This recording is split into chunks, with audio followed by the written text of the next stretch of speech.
오늘은 실손보험 반려 7가지 패턴 글의 후속편, 실전 템플릿 편을 한 번에 끝내겠습니다. 이 영상의 목적은 딱 하나입니다. 실손 청구가 자꾸 반려되는 분들이 병원에서 뭐라고 말해야 하는지, 보험사 앱 채팅에는 뭐라고 붙여넣어야 하는지, 그리고 어떤 서류를 챙겨야 하는지를 상황별로 한 세트로 정리해서 다음 청구부터는 반려가 반복되지 않게 만드는 겁니다. 길게 설명하지 않겠습니다. 그냥 지금부터 제가 읽어드리는 문장 그대로 복사해서 쓰시면 됩니다. 먼저 공통 결론부터 말씀드릴게요. 실손 반려는 대부분 치료가 문제가 아니라 서류, 코드, 그리고 비급여 특약 확인이 빠졌을 가능성이 큽니다. 보험사에서 추가 서류 제출해주세요 문자가 반복된다면 오늘 영상의 상황별 3종 세트만 따라하시면 됩니다. 실손 청구는 말 잘하기가 아니라 한 번에 제출하는 구조입니다. 반려는 운이 아닙니다. 병원에 보내는 문장 하나, 보험사 앱에 붙여넣는 문장 하나, 그리고 체크리스트 한 장으로 재발을 끊을 수 있습니다. 다음 청구부터는 복잡하게 고민하지 마세요. 내 상황 세트 하나만 골라서 그대로 복사하고 붙여넣기 하면 됩니다. 이제 사용법은 간단합니다. 첫째, 내 상황이 무엇인지 고릅니다. 통원 일반인지 비급여가 섞인 통원인지 도수치료인지 비급여 주사인지 비급여 검사인지 입원 청구인지. 둘째, 병원에는 병원용 문장 하나를 문자나 카톡으로 그대로 보냅니다. 셋째, 보험사 앱 채팅에는 보험 사용 문장 하나를 그대로 붙여넣습니다. 넷째, 체크리스트대로 서류를 맞춰서 한 번에 제출합니다. 지금부터 상황별로 세트가 나갑니다. 본인 상황만 골라서 쓰시면 됩니다. 첫 번째는 통원 일반, 가장 기본 세트입니다. 병원용 문장입니다. 실손보험 청구용으로 진료비 영수증, 진료비, 세부 내역서, 그리고 진단명과 질병 분류 코드가 포함된 서류, 처방전 또는 진료 확인서까지 3종 세트로 부탁드립니다. 보험 사용 문장입니다. 통원 청구 접수 예정입니다. 영수증과 세부 내역서, 그리고 진단명과 질병 분류 코드 포함 서류를 제출하겠습니다. 추가로 필요한 서류가 있다면 서류명 기준으로 목록 안내 부탁드립니다. 그리고 제출 서류 체크리스트입니다. 진료비 영수증, 즉 진료비 계산서가 있어야 합니다. 진료비 세부 내역서가 있어야 합니다. 진단명과 질병 분류 코드가 포함된 서류가 있어야 합니다. 처방전이나 진료 확인서 중 하나면 됩니다. 이게 통원 기본 3종 세트입니다. 두 번째는 비급여가 섞인 통원입니다. 반려가 가장 많이 나는 구간이 여기입니다. 병원용 문장입니다. 비급여 항목이 포함되어 실손 청구합니다. 급여와 비급여 구분이 표시된 세부 내역서와 진단명, 질병 분류 코드 포함 서류까지 함께 부탁드립니다. 보험 사용 문장입니다. 이번 청구에는 비급여 항목이 포함되어 있습니다.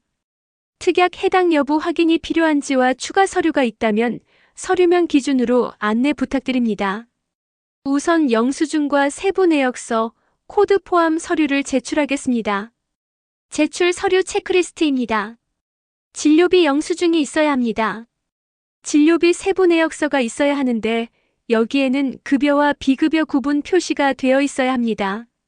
진단명과 질병 분류 코드 포함 서류가 있어야 합니다. 처방전이나 진료 확인서가 해당됩니다. 여기서 핵심은 영수증만 내면 반려될 가능성이 커진다는 겁니다. 비급여가 섞이면 세부 내역서가 사실상 필수입니다. 세 번째는 도수치료, 반복치료와 추가심사 대비 세트입니다. 병원용 문장입니다. 도수치료 실손 청구용으로 영수증, 세부 내역서, 급여와 비급여 표시가 있는 것으로, 그리고 진단명과 질병 분류 코드 포함 서류 부탁드립니다. 가능하면 치료가 왜 필요한지, 치료 계획이 어느 정도인지, 횟수나 기간이 간단히 포함된 서류도 부탁드립니다. 보험 사용 문장입니다. 도수치료 청구권입니다. 제 실손에서 도수치료가 특약 보장 대상인지 맞다면 자기 부담과 횟수, 한도 기준을 안내 부탁드립니다. 영수증과 세부 내역서, 코드 포함 서류와 함께 필요시 소견도 제출하겠습니다. 제출 서류 체크리스트입니다. 진료비 영수증이 있어야 합니다. 진료비 세부 내역서가 있어야 하는데 도수치료 항목이 명확히 찍혀 있고 비급여 표시가 분명해야 합니다. 진단명과 질병 분류 코드 포함 서류가 있어야 합니다. 그리고 권장 서류로 치료 필요성 소견 한 장을 준비해두면 좋습니다. 또 권장으로 치료 횟수나 기간을 확인할 수 있는 자료, 치료 확인 같은 것이 있으면 추가 심사에서 훨씬 유리합니다. 네 번째는 비급여 주사입니다. 주사명과 목적 확인 대비 세트입니다. 병원용 문장입니다. 비급여 주사 실손 청구용으로 영수증, 세부 내역서, 비급여 표시가 있는 것으로, 그리고 진단명과 질병 분류 코드 포함 서류 부탁드립니다. 세부 내역서에 주사 항목이 보이게, 가능하면 주사명이 보이게 부탁드립니다. 보험 사용 문장입니다.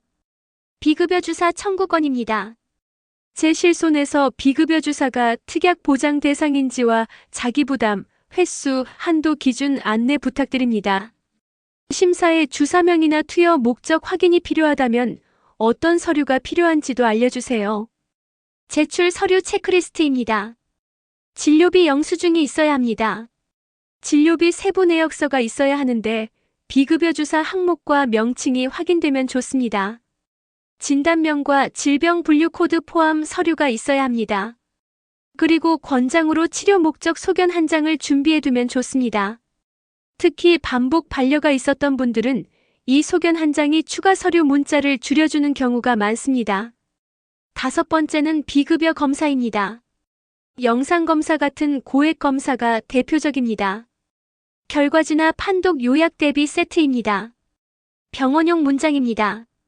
비급여 검사 실손 청구용으로 영수증, 세부 내역서, 검사 항목과 비급여 표시가 있는 것으로, 그리고 진단명과 질병 분류 코드 포함 서류 부탁드립니다. 가능하면 검사 결과지 또는 판독 요약도 함께 부탁드립니다. 보험 사용 문장입니다. 비급여 검사 청구권입니다. 제 실손에서 비급여 검사가 특약 보장 대상인지 확인 부탁드립니다. 영수증과 세부 내역서, 코드 포함 서류를 제출하겠습니다. 결과지나 판독 자료가 필수인지와 대체 서류가 있는지도 안내 부탁드립니다. 제출 서류 체크리스트입니다. 진료비 영수증이 있어야 합니다.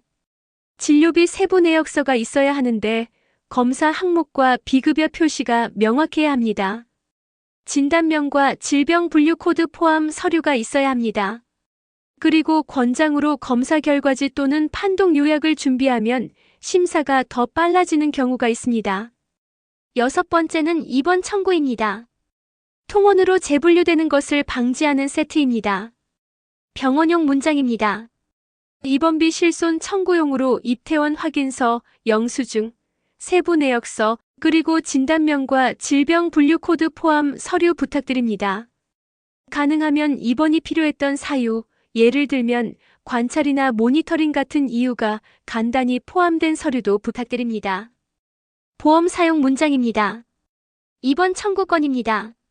심사 과정에서 입원 필요성 확인이 필요하다면 어떤 서류 형태가 적합한지 안내 부탁드립니다. 우선 입퇴원 확인서와 영수증, 세부 내역서, 코드 포함 서류를 제출하겠습니다. 제출 서류 체크리스트입니다. 입퇴원 확인서가 있어야 합니다. 진료비 영수증이 있어야 합니다.